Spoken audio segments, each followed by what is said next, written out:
Here's my Merge Tactics rulers ranking. I think Merge Tactics is totally slept on. I think it's really fun. It's kind of competitive. Sometimes it's a little luck of the draw, what troops are in the pool, but it's pretty fun. It's still pretty competitive. So here's my rankings for all the rulers. We'll start with the first one, the old classic buddy. I'm going to put him right here. Um, hmm. I'll put him in C tier. No one's really F tier. I should rename this. No one's really F tier. Guy's just he's just decent. He's the only ruler with 12 HP, so I mean that's big. If you could play the losses right, you can definitely get a big elixir advantage. He doesn't really give you anything other than the 5 bonus if you lose a round. So you can be pretty strategic with which rounds you lose. Lose by a small margin.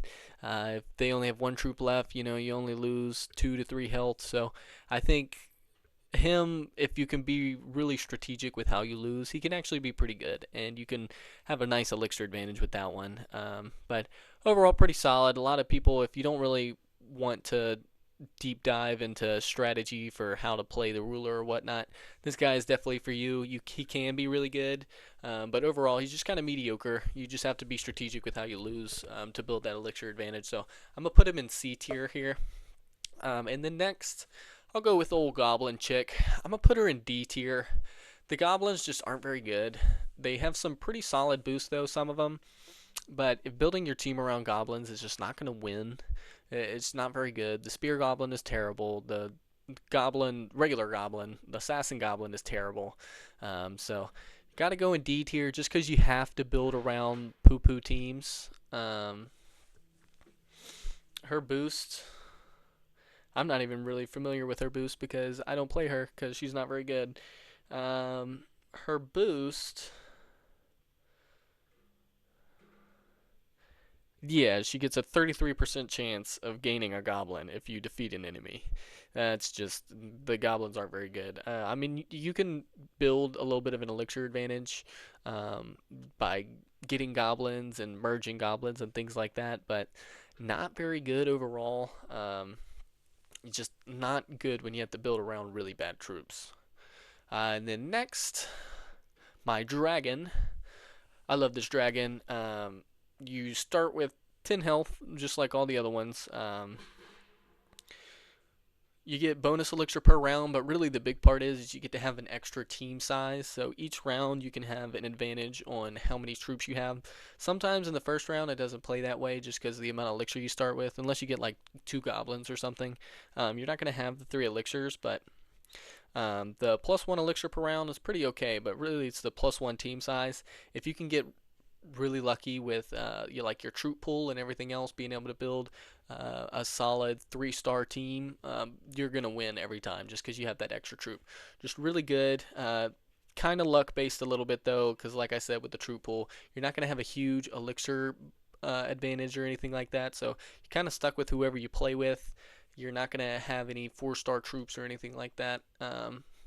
Unless you get a nice like bonus, if you get the 5 elixir for every ruler that gets knocked out or something like that. You're not going to have really high star troops. So still in A tier, not quite S tier. You can definitely knock out people early before it gets to the last round just because you get that extra troop. But if it does go to the wire to the very end, it's pretty hard to win because they're going to have like 3 4-star troops, and it's pretty hard to build that with Elixir Luong.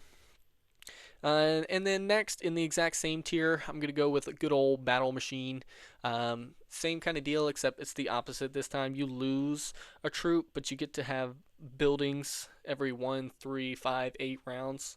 Um, and this one can be so infuriating because, like the Expo, if you can build a nice like tank team around the Expo to where the Expo activates, oh my God, is it so annoying. So annoying to play against. You lose a team size, so max you can only have 5 at the end of the game. So sometimes you'll have 5 plus your buildings going against an Elixir Luong, and you're going 5 troops versus 7 troops. Considering damage is based on how many troops you have left, that can definitely be a hindrance. But just your defense can be so hard. If you can make it super late into the game, you can have 4 defenses.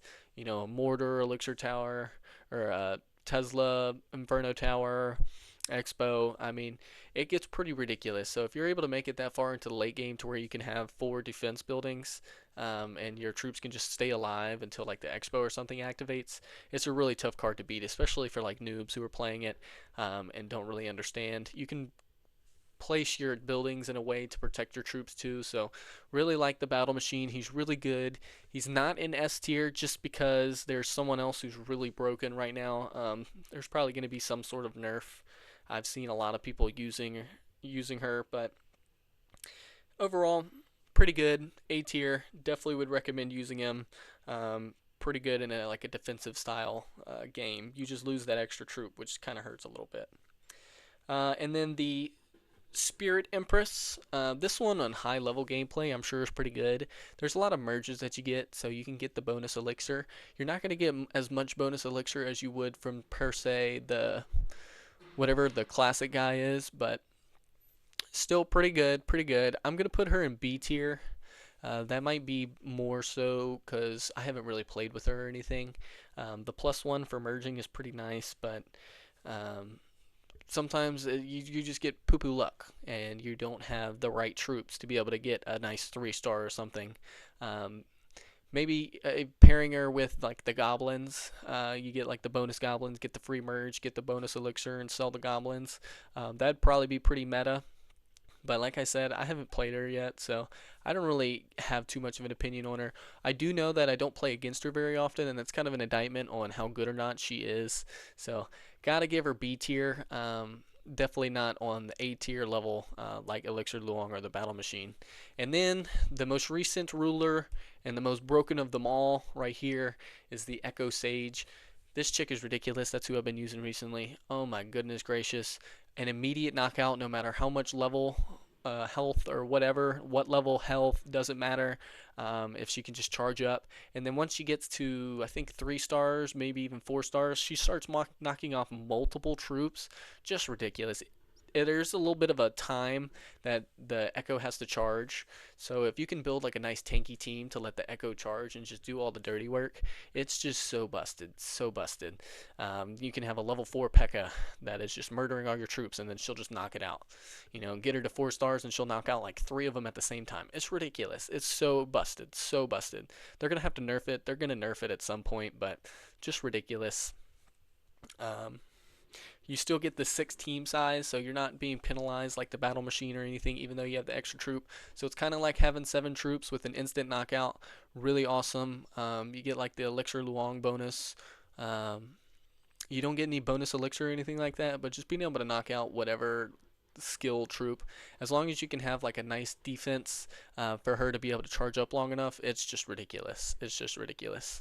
And so that's my rankings right there. So bottom is the Goblin. Do not recommend. C tier, mid tier. It's kind of like just the average game players, the original ruler. You get pretty good elixir bonus. Then I have the Spirit Empress at B tier. You can get pretty good elixir, especially if you build like a little goblin combo. Get the free merges, sell the goblins, and you have a bunch of elixir. But I haven't really played with her too much, so I can't make too much of an opinion. And then I have the Elixir Luong and the Battle Machine in A tier. Both these guys are ridiculous. They kind of like play off of each other. One with the 7 troops, one with the 5 troops, but with the defenses.